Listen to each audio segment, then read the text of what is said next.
Hi partner, quadrant point 4. இதுல என்ன சொல்றோம்? ஒரு பார்ட்னர் அசெட்டை எடுத்துக்கிட்டாருன்னா என்ன செய்யறது? இப்ப பாரு, பார்ட்னர் அசெட் எடுத்துக்கிட்டாருன்னா அவர் ரிசீவர், கேபிட்டல் அக்கவுண்ட் டெபிட். அது ரியலைசேஷனுக்கு இன்கம் கிரெடிட். அவ்வளவுதான் முடிஞ்சு. அது கூட ஒரு லோனையும் அக்செப்ட் பண்ணிக்கிறார் அவரு, லைபிலிட்டிஸ. அப்போ அதுக்கு தனி டிரான்சாக்ஷன் ஆகிரு. That's all. இப்ப பாரு, 50% of stock took over by P at 10% discount and also accept his spouse loan. இத ரெண்டு டிரான்சாக்ஷனா பிரிச்சிரு. ஆக்சுவலா இதுல மூணு டிரான்சாக்ஷன் இருக்குது. ஃபர்ஸ்ட் டிரான்சாக்ஷன் எப்படி? 50% of stock took over by P. அப்போ P வந்து ஸ்டாக்கை எடுத்துக்கிறாரு. அப்ப ரிசீவர் டெபிட் சைடுல, ரியலைசேஷன் ஸ்டாக்கை எடுத்துக்கிட்டதுனால ரியலைசேஷன் அக்கவுண்ட் தான். எவ்வளவு எடுக்கிறாரு? 50%. ஸ்டாக் வேல்யூ எவ்வளவு இருக்கு? 50,000 இருக்கு. அதுல 50%னா 25,000. அதுல 10% லெஸ் பண்ணிக்கிறாரு. அப்ப 22,500 அவரை ரிசீவரா எழுதிரு டெபிட். அது ரியலைசேஷனுக்கு income by fees capital account. That is 22,500. இந்த மாதிரி எழுதணும். சரி, பேலன்ஸ் ஸ்டாக் என்னாச்சு? 50% அவரே எடுத்துக்கிறாரு. மீதி என்னாச்சு? அதை பற்றி கீழே ஏதாவது சொல்லிருக்காங்கன்னா இல்ல. அப்ப அதை வந்து அப்படியே வெளியில வித்துட்டு முழு பணத்தையும் வாங்கிக்கிறோம். பேலன்ஸ் எவ்வளவு? 25,000 இருக்குது. வெளியில யாருக்கோ வித்துட்டு பணத்தை வாங்குறோம். அதை நம்ம கவனமா செய்ய வேண்டியது. That is bank debit by realisation. That is stock, 50% of stock, 22,500.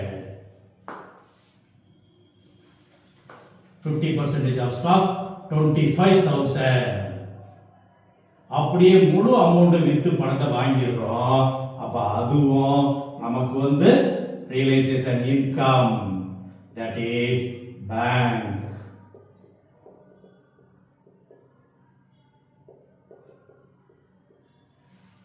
இப்ப இதுல இன்னும் ஒரு step, accept his spouse loan. அத தனியா வச்சுக்கோ.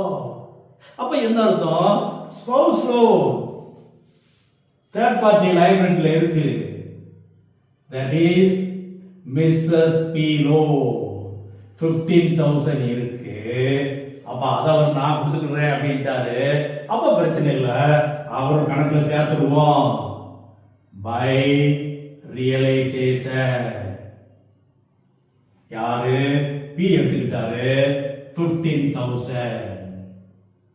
அப்ப இத ரியலைசேஷன்ல எக்ஸ்பென்சஸ் ஆர் டெபிட் எழுதிடணும். To fees capital account. That is for spouse loan. எவ்வளவு ரூபா? 15,000. அப்ப இந்த ஸ்டாக் முடிஞ்சு போச்சு, பீஸ் லோன் முடிஞ்சு போச்சு. இது மூணு என்ட்ரியா போட்டுருக்கோம். நெக்ஸ்ட் பாரு, அதே போல Q took over unrecorded asset of pattern. நம்ம ரெக்கார்ட்ல இல்ல, ஆனா அத ஒரு விலை போட்டு அவர் எடுத்துக்கிறாரு. என்ன விலைக்கு?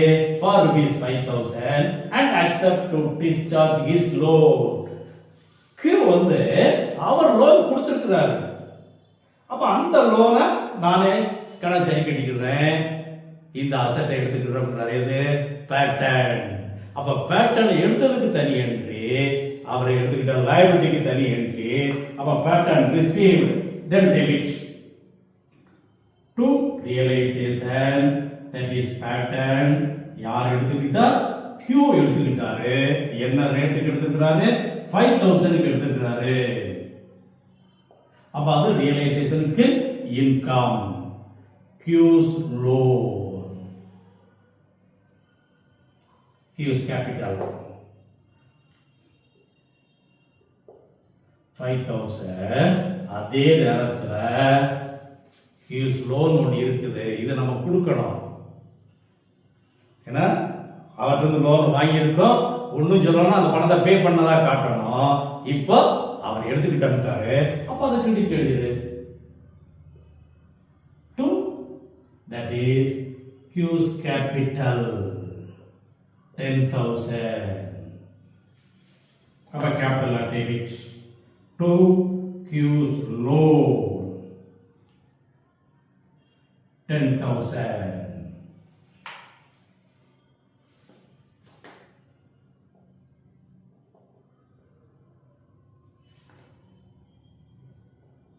அப்போ Q's loan account debit, Q's capital account credit. அப்போ ஒரு பார்ட்னர் அசெட்டை எடுத்துக்கிட்டாருன்னா தனி என்ட்ரி, ஒரு லைபிலிட்டி எடுத்துக்கிட்டாருன்னா தனி என்ட்ரி. இதே ஒரு கிரெடிட்டார்ஸ் எடுத்துறாருன்னா அதுக்கு வேற மாதிரி என்ட்ரி.